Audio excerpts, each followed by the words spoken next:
Welcome to Celtic Slumber. Tonight, you are not here to think, to plan, or to carry the weight of the waking world. You are here to rest, to drift, to dream in the mist, between myth and moonlight. If these stories bring you peace, if they quiet your mind and soften your nights, consider subscribing. There are many more tales waiting in the dark, gentle, ancient, and whispered just for sleep. Now, take a breath in and soften it as you let it go. Let your body grow warm and heavy, like sand settling beneath tide water. Let your thoughts blur like stars reflected in deep ocean waves.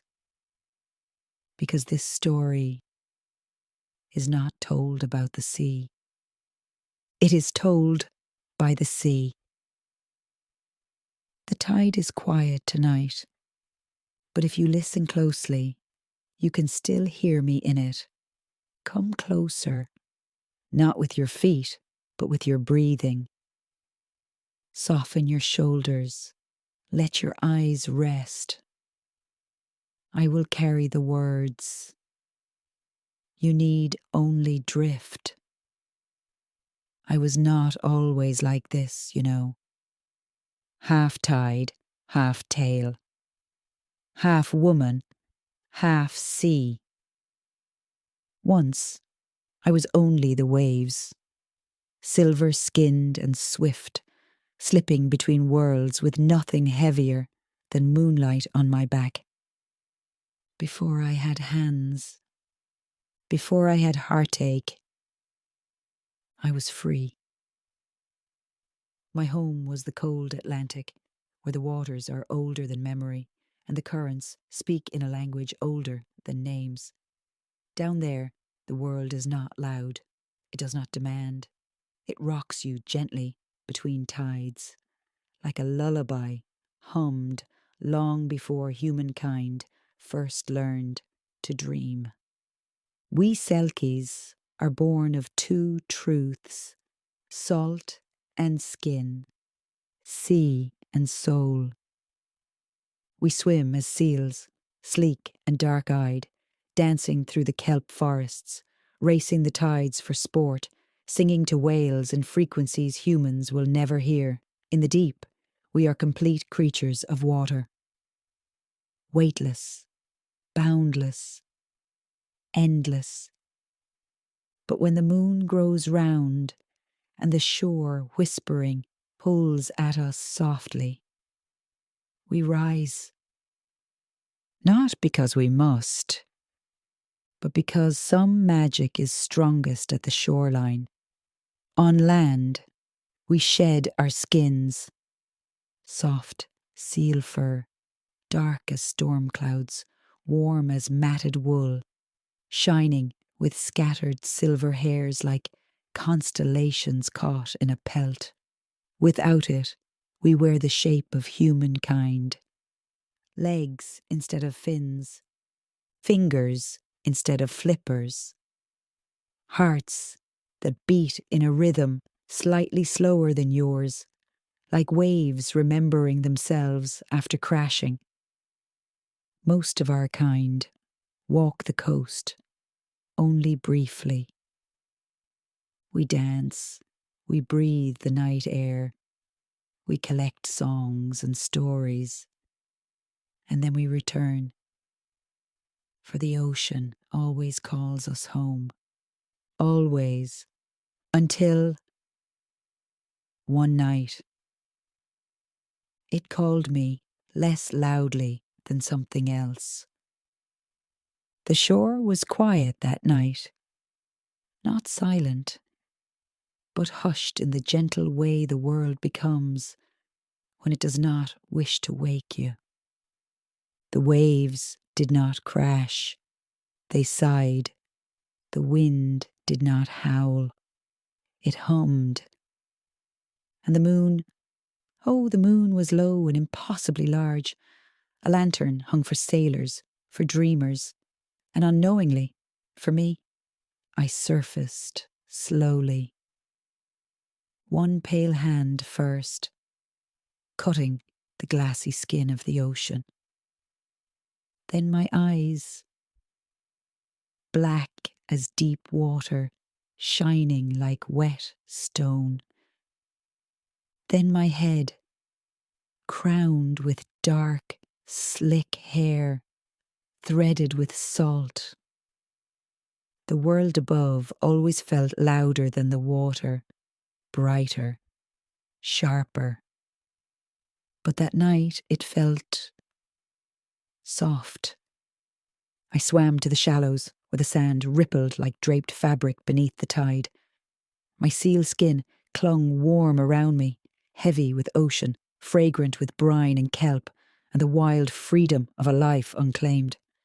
And yet, my heart stirred with something older than longing. Curiosity. Because humans, for all their briefness, burn with a warmth the sea cannot teach. They build fires, they sing into the dark. They love with reckless heat and grieve like storms. We Selkies watch from the waves sometimes, silent and unseen, not with envy, but fascination, like observing candlelight from a distant shore. That night, the tide lingered high, unwilling to pull me back just yet, so I stepped onto land. Softly, carefully. The sand welcomed me with a muffled hush beneath unfamiliar feet. My skin, borrowed, human, tingled at the air's kiss, cold, light, different. I carried my sealskin close, always close. A Selkie without her coat is a story unfinished. The coastline curved like a cradling palm. Grass bent low in sweeping emerald waves. Far cliffs stood dark and unmoving, ancient giants dreaming above the foam. And there, where dunes met stone, a flicker, warm, small, golden, fire. Not the roaring kind, but the gentle kind. The kind made for waiting, not for warning. It glowed like an ember heart against the night.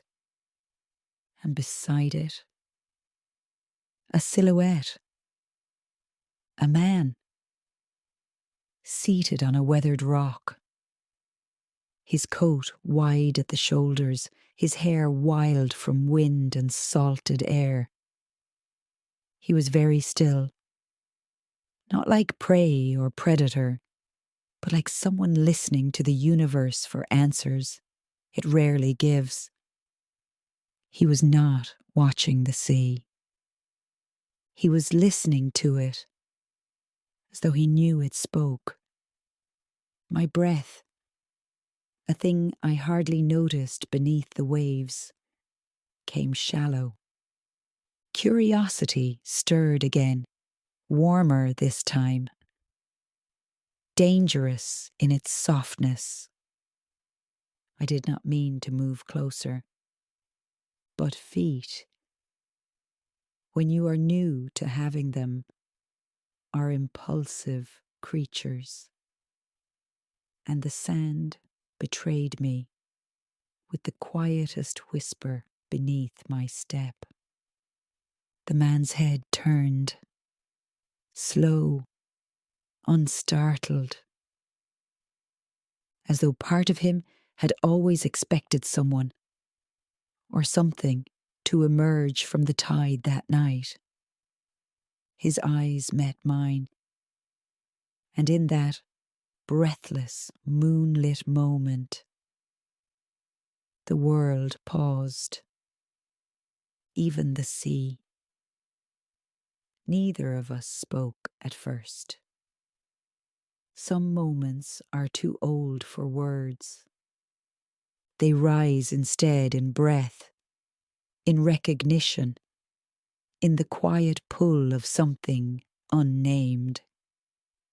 He did not seem startled, not afraid, not even uncertain, only attentive, in the gentle way one listens to a story stirring awake. The firelight painted his face in warm, moving shadows, softening every edge, making him look like part of the landscape, carved not from stone, but from patience. At last he spoke, voice low, unhurried. You walked quietly for someone born of waves. My pulse slowed. Strange how human hearts trip at surprise. Yet his words, they were not a snare.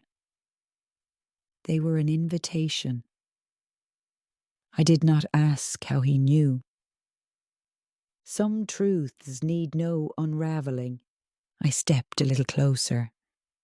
The sand breathed beneath me.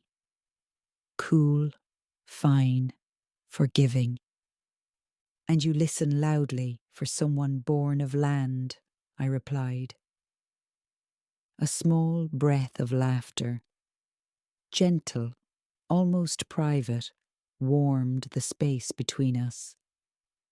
He shifted slightly, offering space at the fire's edge without gesturing, without claiming, merely making room.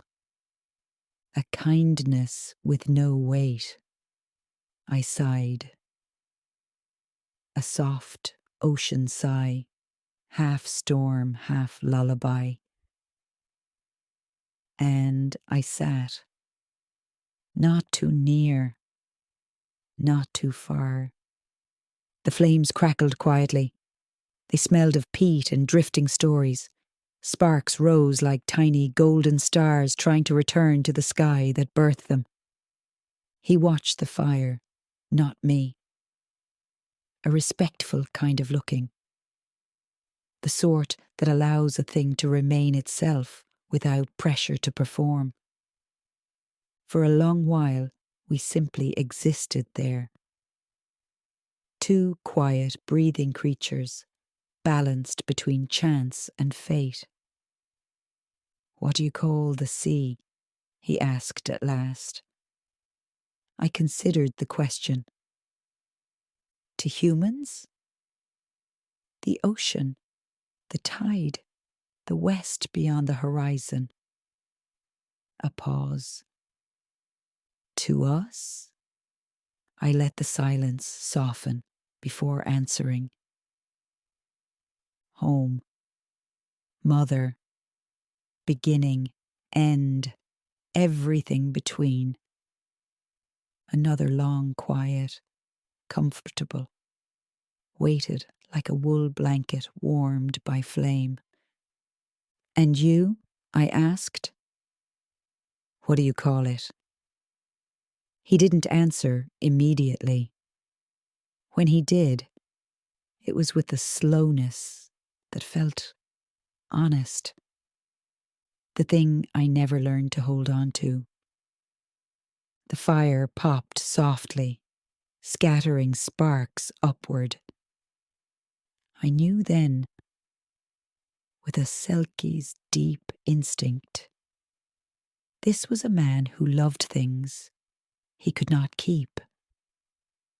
The ocean, the horizon, the quiet between moments, perhaps even me, though he did not know it yet.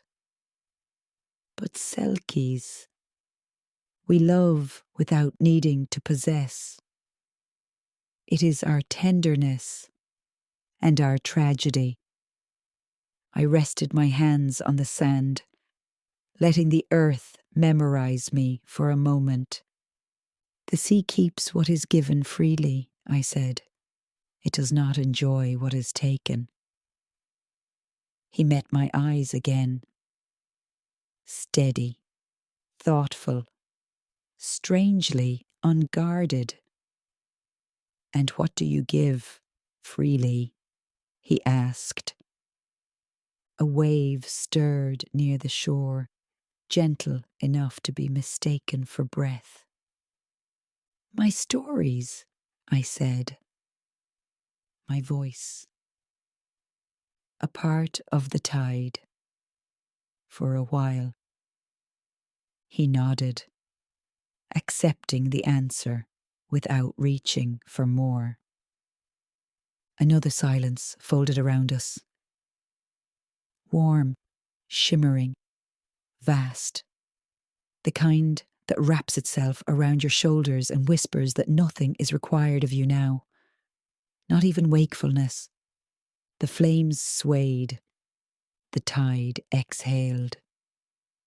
His breathing slowed, matching the ocean's rhythm without realizing it. And mine, after so long timing itself to the cadence of waves, began ever so slightly to match his. Time touched us softly that night. Not rushing, not counting, just witnessing. The fire dimmed slowly, bowing silver gold into ember glow, yet neither of us fed it more wood. Some things are meant to fade gently, not be forced to burn longer than nature allows. At last, he spoke without disturbing the quiet. You will go back to the sea. It was not a question. Not an attempt to keep me. Only a truth, observed with steady sorrow, soft as moss. I felt the tide shift in my chest. That ancient pull, older than language, older than longing. Yes, I whispered.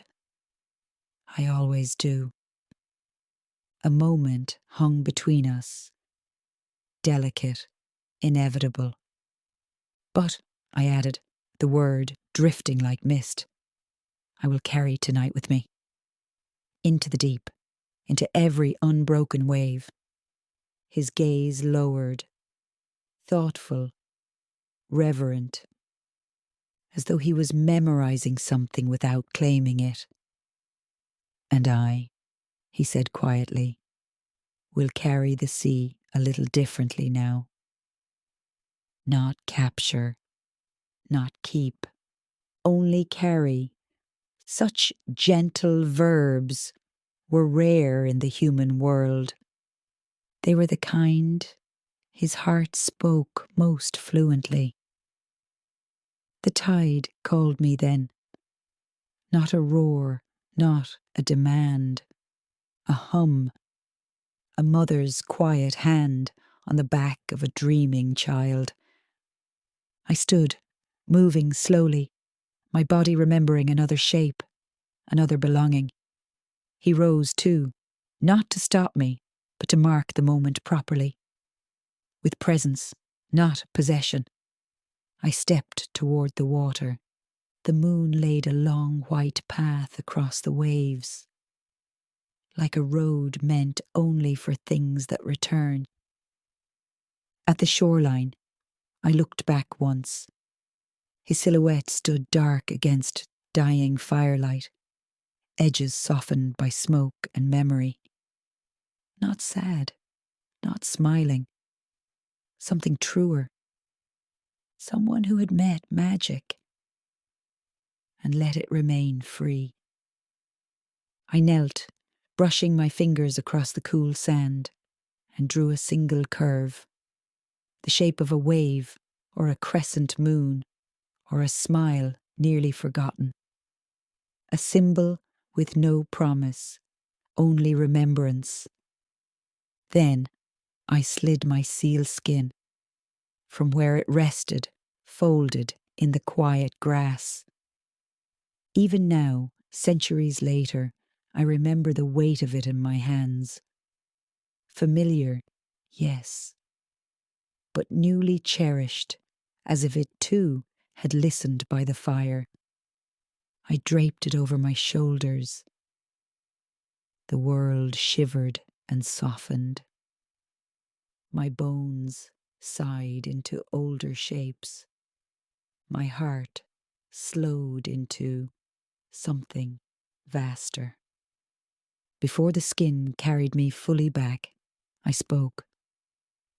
Voice low enough that the water itself might have mistaken it for its own thought. Sleep now, gentle heart. The sea holds its stories without chains. The tide gathered me. I let it. Cold became cradle. Cradle became current. Current became home.